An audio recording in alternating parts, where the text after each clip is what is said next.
राम राम मंडळी, ही आहे मावशी आणि ही आहे आजी. जर दोन्ही मिळून आता या ठिकाणी पुरणाच्या पोळ्या बनवल्या जात आहेत.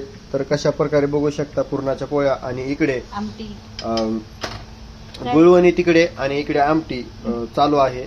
आमटीला तो उकळी फुटली आहे, उकळा फुटली आहे. आणि इकडे पुरण आहे या पातेल्यामध्ये आणि इकडे पीठ मळलेलं आहे उंडा.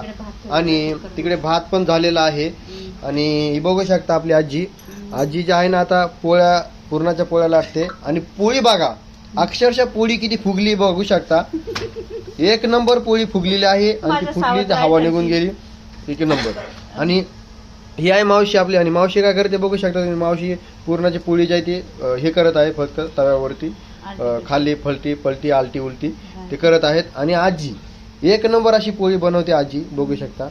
खायला येऊ शकता तुम्ही, पण सध्या नाही, आमची क्वांटिटी जरा जास्त आहे. कारण पुरण एवढंच आहे आणि उंडा पण थोडा कमी मळलेला आहे. येऊ शकत नाही.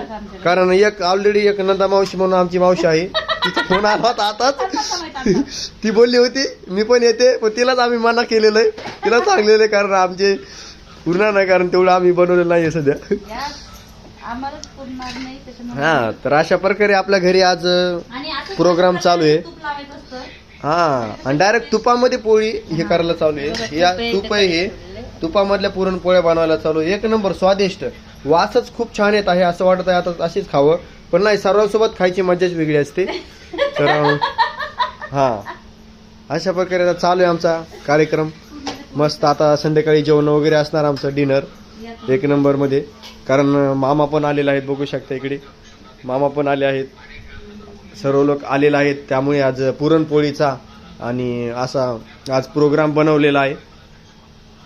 तर चला आता डायरेक्ट जेवायच्या वेळेस भेटूयात.